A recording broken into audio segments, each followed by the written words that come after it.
En la actualidad, el sistema educativo está pensado desde el mundo de los adultos, creando una realidad en los estudiantes que les es totalmente ajena. Un estudiante como premisa debe tener una motivación para aprender, no una motivación impuesta. Como docentes debemos centrarnos en enseñarles a los estudiantes a hacer. De esta forma aparece el pensar. No debe haber estudiantes teóricos, debe haber estudiantes empíricos. El aula de clase debe trascender, convirtiéndose en un laboratorio en el que se practique y se experimente.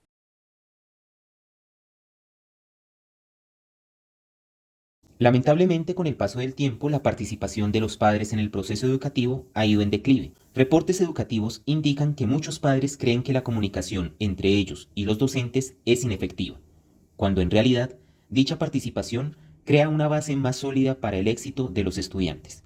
En otros casos, la carencia del estudio por parte de los padres de familia también es un aspecto relevante en el acompañamiento que estos puedan hacer a sus hijos. En toda mi etapa educativa de primaria y bachillerato no conté con el acompañamiento permanente de mis padres debido a que mis papás vienen de una educación básica primaria pues muy, digámoslo así, muy reducida. Es muy importante que los hijos o nuestros hijos cuenten con el acompañamiento y la supervisión de los papás. Y que además de eso uno se prepare para poderlos apoyar y que ellos se den cuenta que el estudio fortalece, que el estudio hace crecer, que el estudio es importante y que ellos necesitan esa herramienta para poder salir adelante. Yo considero que los padres deben estar más pendientes de los hijos para que podamos salir adelante y no perder el año. En mi caso, mi mamá siempre está pendiente de mí en mis estudios y en mis tareas. Y por ejemplo, unos niños de mi salón, las mamás no están pendientes de sus estudios ni de sus tareas. Y ellos pues son groseros y van perdiendo el año. De los deberes de verano, y es que considero que es una crítica fuerte al sistema educativo que se puede mirar desde diferentes aspectos. Uno de ellos es el rol de los padres de familia o de los cuidadores respecto al proceso de sus hijos. Y es que hoy en día es bastante frecuente ver cómo se desligan o se desentienden de este proceso, causando vacíos que van a repercutir de manera negativa en el proceso de aprendizaje de los estudiantes.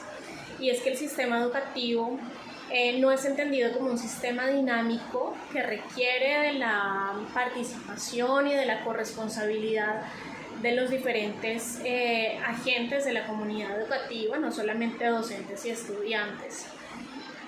Por otro lado, es evidente ese sinsabor que se genera en el maestro al ver que la responsabilidad recae solamente en él y que en ciertas situaciones se ve desamparado o falta de respaldo de los diferentes miembros de la comunidad educativa. Bueno, en cuanto a la educación de ahora, es muy diferente. Ahí ahorita están enseñando muchas más materias de las que realmente no sé si puedan servir para la educación para más adelante.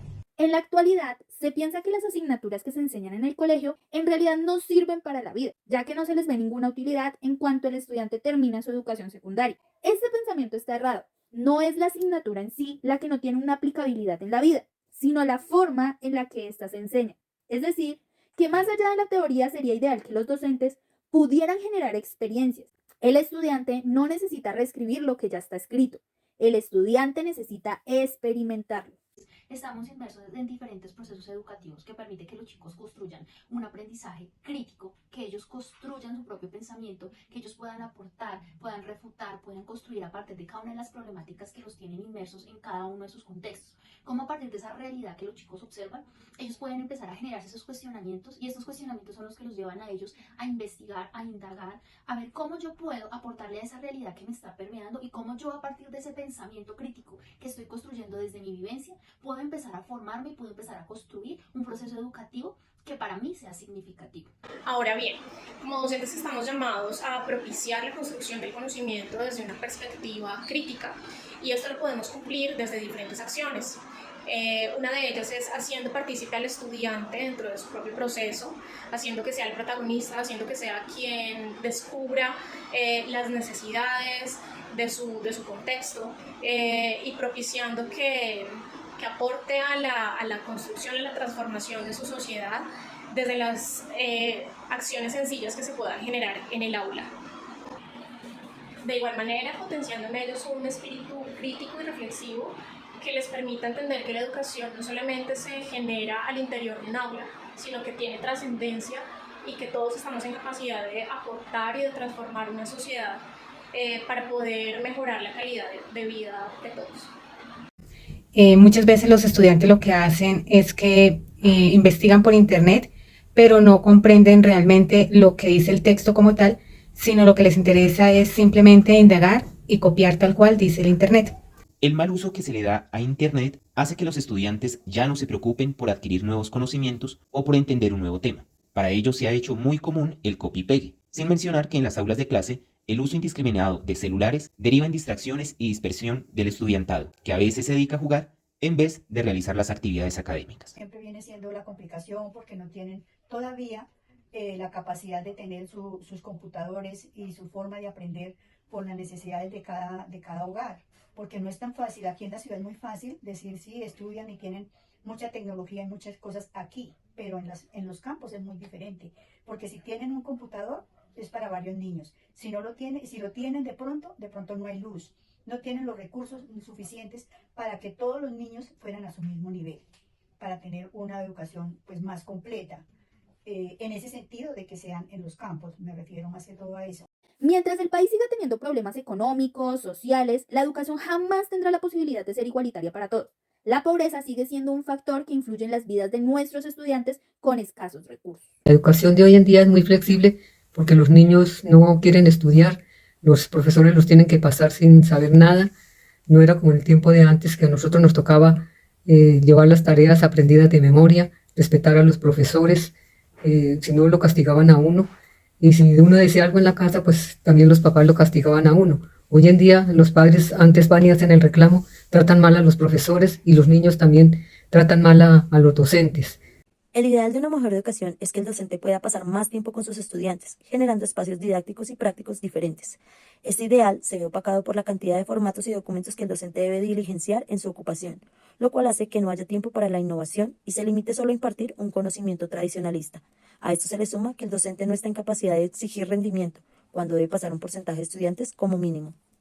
Para tener profesores mal pagos, con problemas de motivación muy serios, con niveles de estrés altísimos. Y todos sabemos ya que existen unas neuronas espejo, que nosotros transmitimos nuestro estado a los pequeños. Y ahí empezamos a tener problemas impactantes. La educación se convertía en un problema, no en una opción. Y esto es importante. La educación ya no es un privilegio, es un derecho. Y ahí se vuelve mucho más crítico todo el sistema, incluso los mismos profesores, porque a ellos les imponen todavía ofrecer una educación impuesta con unos parámetros en donde su libertad se ve cohibida, en donde ellos en realidad no son personas felices. Ellos mismos se meten en un sistema que los envejece, los desactualiza y los desconecta del infante.